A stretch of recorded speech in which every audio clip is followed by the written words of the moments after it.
আসসালামু আলাইকুম। এসএম সফটওয়্যারের পক্ষ থেকে সবাইকে স্বাগতম। এই টিউটোরিয়ালে যে বিষয়টি নিয়ে আলোচনা করা হবে তা হলো বর্ডার ইমেজ। এর আগে দেখছি যে বর্ডার কালার দেওয়া যায়, তো এখানে কিভাবে বর্ডার এবং ট্রান্সপারেন্ট ইমেজ ইউজ করা যায় এই বিষয় নিয়ে আলোচনা করব। তাহলে শুরু করছি।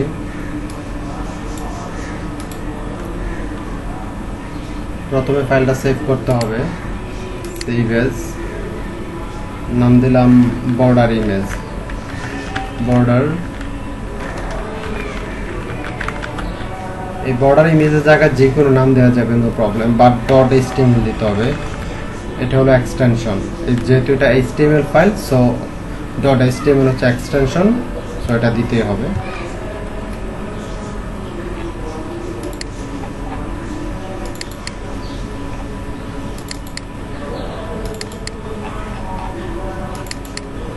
ওকে, সেভ করলাম। প্রাইমারি যে ট্যাগগুলো নিয়ে আসি।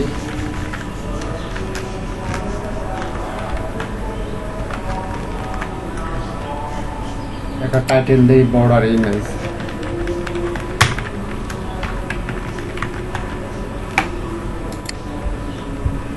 ডিভ নিলাম,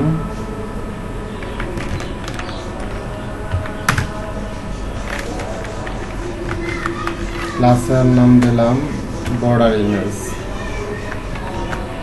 যে কোনো নাম দেওয়া যাবে, নো প্রবলেম।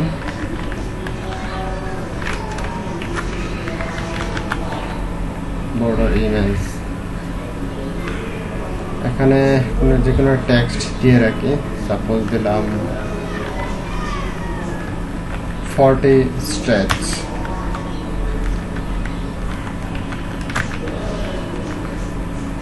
সেম এটা কয়েকবার কপি করি, 3বার করলাম, যে 3টা ভ্যালু আছে। ক্লাসের নামগুলো একটু চেঞ্জ করে দিই, 1, 2 এবং 3।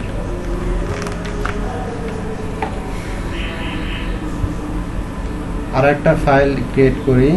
এই প্লাসে, এই যে এখানে যে প্লাস সাইন আছে, এখানে ক্লিক করলেও হবে বা ফাইলে গিয়ে নিউতে গেলেও হবে। সেভ করে নিই, সেভ এজ, ফাইলে গিয়ে সেভ এজ, তারপরে স্টাইল ডট সিএসএস। স্টাইলের জায়গায় যে কোনো নাম দেওয়া যাবে, বা ডট সিএসএস দিতে হবে। সিএসএস এর এক্সটেনশন হচ্ছে ডট সিএসএস।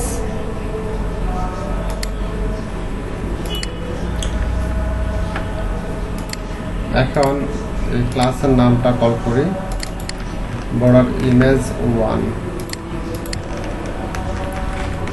ক্লাসের জন্য ডট, সেকেন্ড ব্র্যাকেট, শুরু এবং শেষ করতে হবে। আর একটা প্রপার্টি হচ্ছে বর্ডার।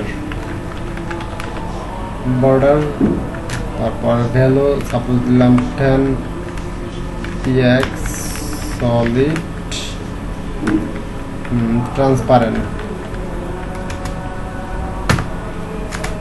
তারপর একটা প্যাডিং দিই।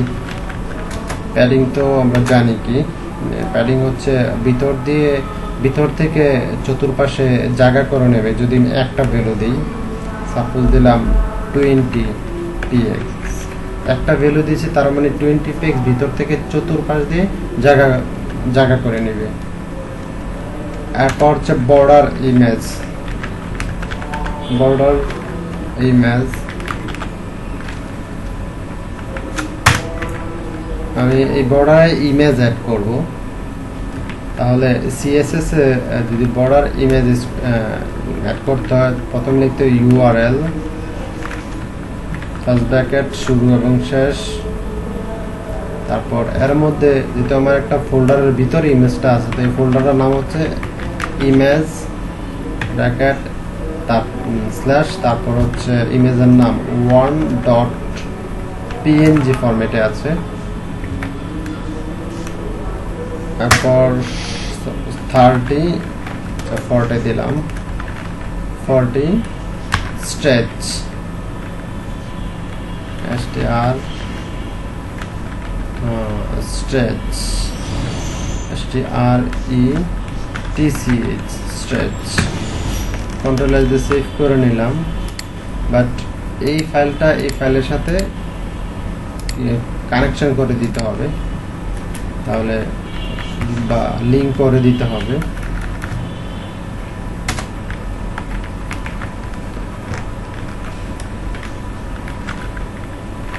style.css সেম এই নামটা করতে হবে।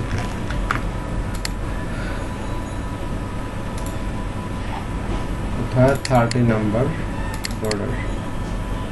এই হচ্ছে স্ট্রেচের যে ভ্যালুটা ইমেজটা ট্রান্সপারেন্ট হয় এমন হলো, ঠিক আছে।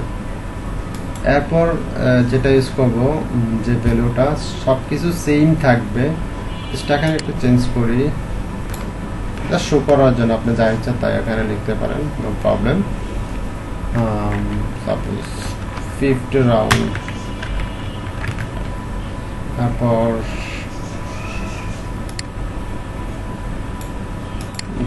40% রাউন্ড।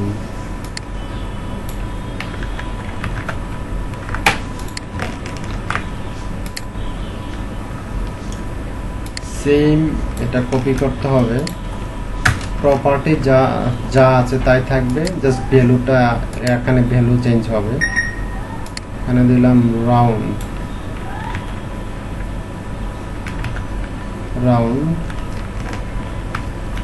কন্ট্রোল এল দিয়ে সেভ করে নিলাম। এখানে হবে 2, ক্লাসের নামটা সেম থাকলে এটার মতো রেজাল্ট আসবে। ওকে 50%, ওকে 50 দিলাম, সমস্যা নাই।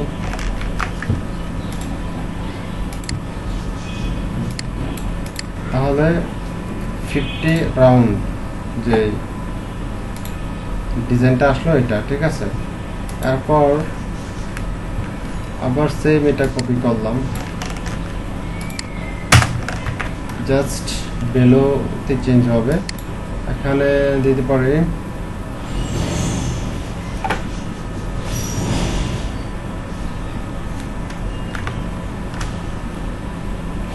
জাস্ট পার্সেন্টেজ ইউজ করব। এটা হবে 3, ওকে 40%। তাহলে আমরা দেখলাম যে জাস্ট এখানে 3টা বর্ডার নিলাম, আর তিনটা ক্লাস HTML এ 3টা ডিভ নিলাম, এর মধ্যে ক্লাসের নাম দিলাম বর্ডার ইমেজ 1 2 3। বর্ডার ইমেজ 1 এর মধ্যে CSS লিখলাম, এগুলো হচ্ছে CSS। তো বর্ডার হচ্ছে প্রপার্টি, আর এগুলো হচ্ছে ভ্যালু, ঠিক আছে। এগুলো হচ্ছে ভ্যালু।